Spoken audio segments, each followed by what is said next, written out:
Mesa de debates. Oferecimento Unimed, 45 anos. Cuidar de você sempre foi o plano. Premium FM, sintonizada no seu bom gosto.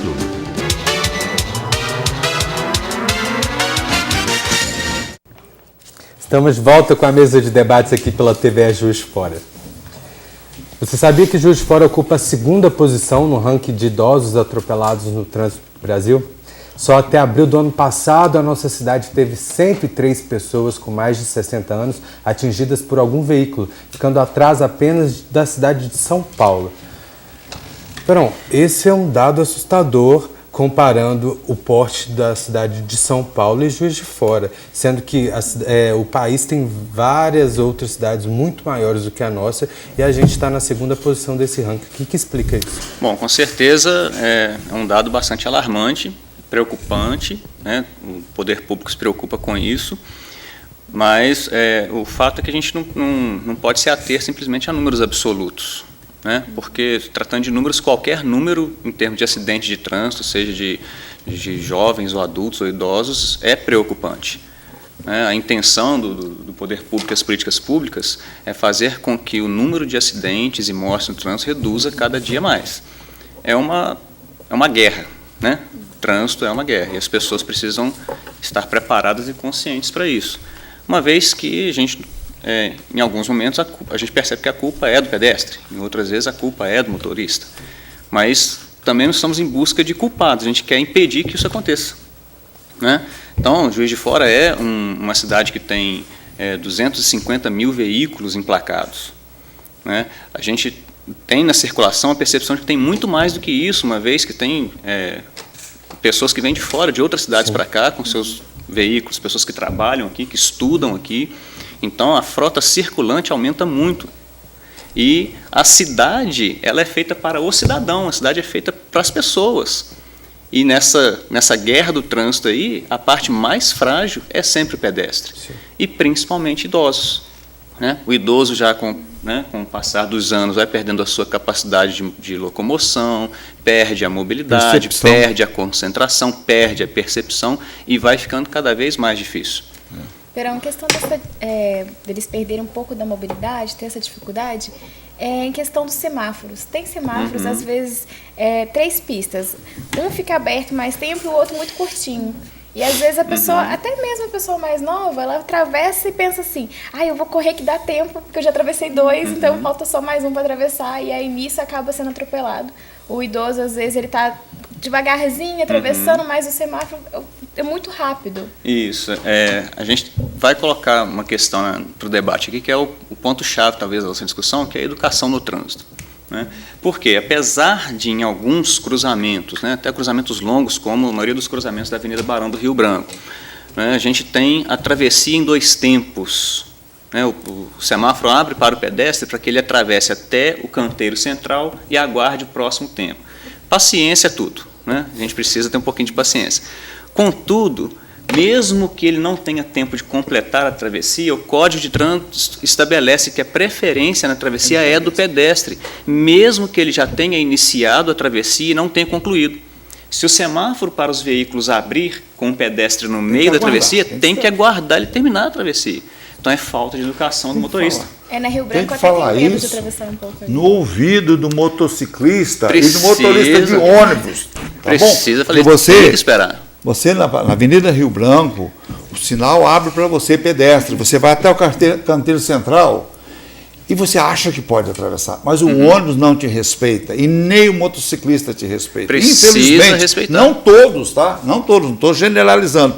Mas tem muitos, principalmente os motoboys, que são mais apressados, eles estão sempre com todos os direitos acima dos nossos. Na Rio Branco, às vezes, eu tenho um pouco de medo de atravessar, porque às vezes o sinal para o pedestre fica verde, só que na mesma hora que fica verde, tem um carro que passa, assim, porque acho que dá tempo, o sinal está amarelo, aí acelera mais, aí eu sempre ficou verde, eu ainda espero alguns segundos. Todo cuidado é pouco, porque a fiscalização atuante vai penalizar o infrator, né? O motorista infrator, o motociclista infrator, ele vai ser penalizado com a multa.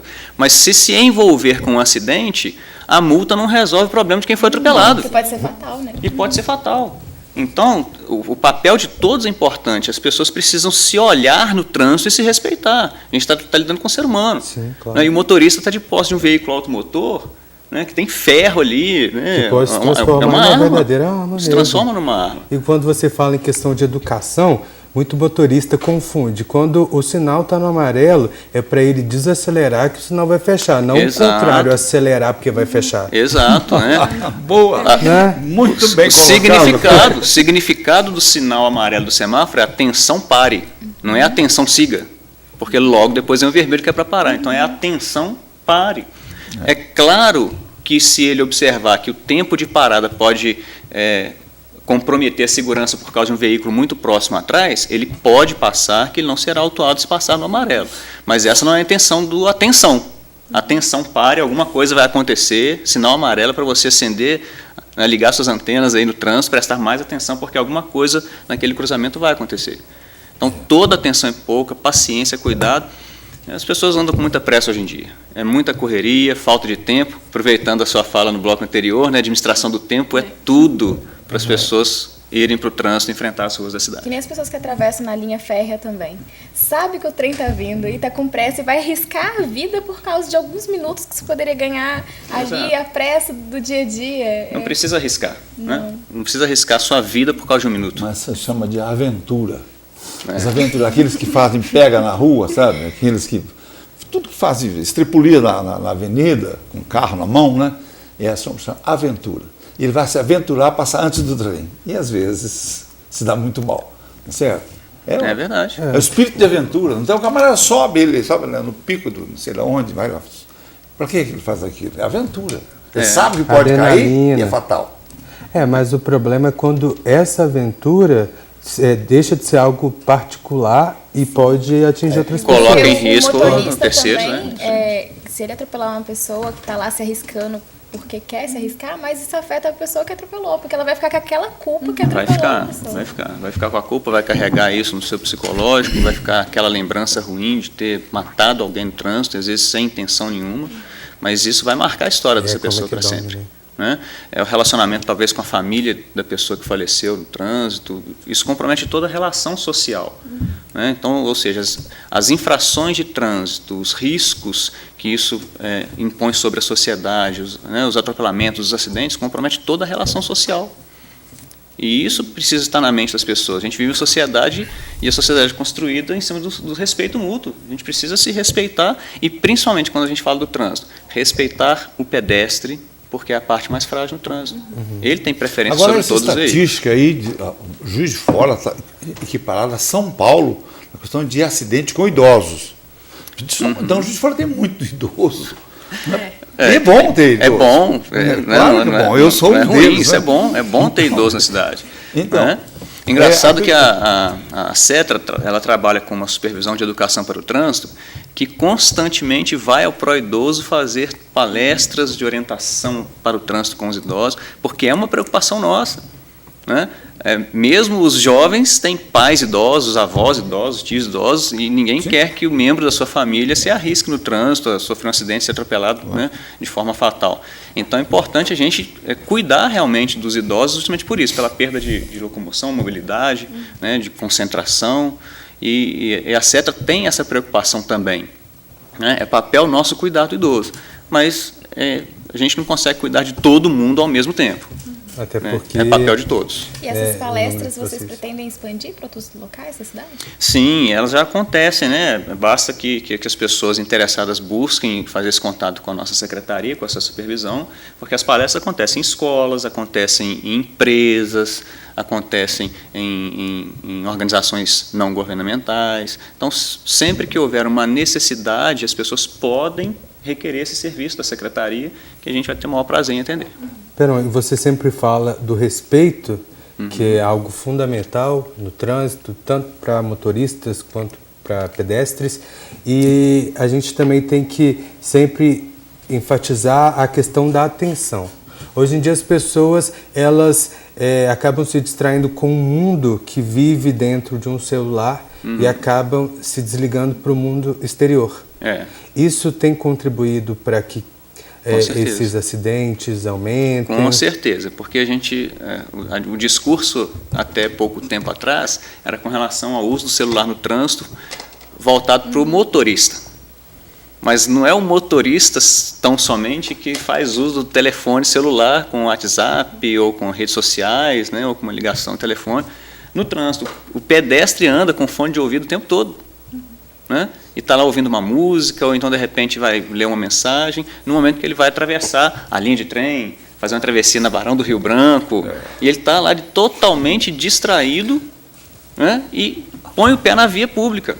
Às vezes dá Rio tempo. Branco ainda é a principal causadora desses acidentes? Ou tem a Independência hoje também muito intensa, a Getúlio Vargas? Qual delas que é a mais? Olha, qualquer via da cidade que a gente tem possibilidades, né, de evolução da velocidade, é uma via potencialmente originária de um risco de acidente.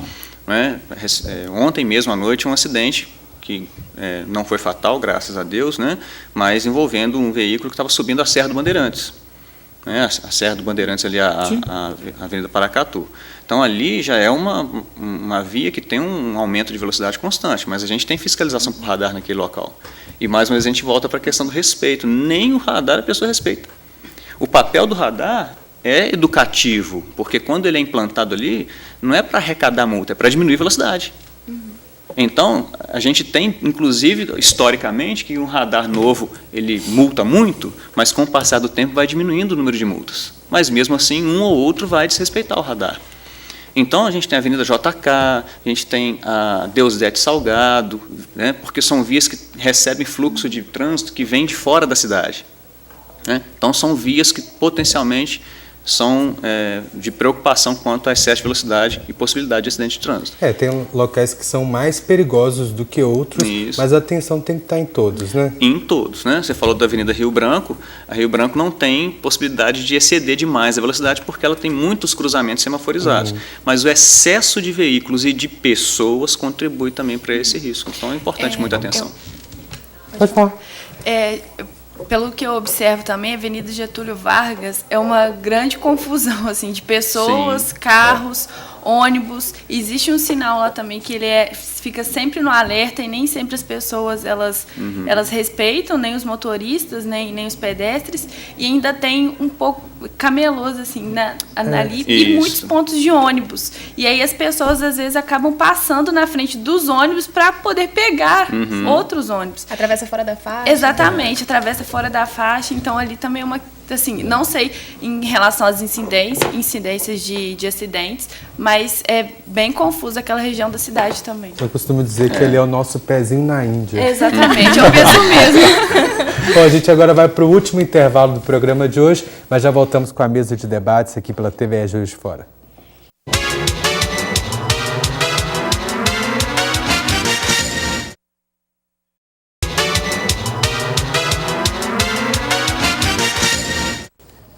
Estamos de volta para o último bloco do nosso programa de hoje, para onde a gente tem falado das iniciativas de vocês, a questão da educação, dos motoristas e pedestres. Quais são as outras iniciativas, por exemplo, o Olho Vivo, que tem feito com que esses índices diminuam? Bem, nós implantamos, né, há pouco tempo também, nosso monitoramento. Né? A CETRA tem um centro de controle e monitoramento que foi implantado inicialmente apenas para fazer monitoramento de trânsito e identificar pontos de congestionamento. Hoje em dia a gente utiliza também essas câmeras para fazer a fiscalização. E a gente também tem resultado, porque nesses pontos onde temos as câmeras fazendo a fiscalização, ali é o olho do agente da autoridade de trânsito. Né? Não tem uma pessoa ali fisicamente, mas tem os seus olhos ali através daquelas câmeras. O índice de infrações reduziu consideravelmente ali. A relação infração de trânsito com acidente é muito direta, né? Por causa exatamente da imprudência do motorista, que gera o risco de acidente ou acontece de fato esse acidente. Então, quando a gente consegue reduzir também o número de infrações de trânsito, diretamente a gente consegue reduzir o número de acidentes. Né? A gente pode ter, por exemplo, uma redução no número de mortes no trânsito, né, por conta de redução de acidentes graves. E é essa realmente que é a intenção. Então, são medidas que a CETRA, né, a Prefeitura, através da Secretaria de Transporte e Trânsito, adota para combater esses números que são elevados e são preocupantes, né? Se tiver um acidente no ano, alguns vão dizer assim, poxa, que vitória, nós conseguimos reduzir. Que bom que a gente consegue reduzir, mas se esse um acidente no ano for fatal, já não está satisfatório. A gente precisa fazer com que as pessoas entendam que a intenção nossa não é só fiscalizar, mas a gente precisa fiscalizar por causa da impunidade. Porque quanto mais pessoas continuarem cometendo infração de trânsito, expondo a riscos de acidente todos os terceiros, né, não só a sua própria vida, mas como do pedestre, do ciclista, do motociclista, se ele não for punido pelo erro cometido no trânsito, a impunidade faz com que cresça o número de irregularidades no trânsito. E isso que a gente quer acabar. Quantos fiscais de trânsito em Juiz de Fora? Hoje nós somos 71 agentes da autoridade de trânsito, agentes municipais, tá certo? Municipais. Né?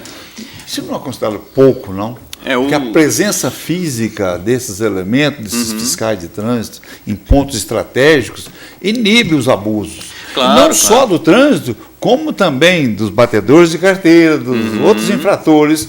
Não seria muito importante aumentar o número desses? Com certeza. O Código de Trânsito, ele exige que a fiscalização seja ostensiva. Ostensiva. Visível. Muito bem. Né? É uma exigência do Código de Trânsito.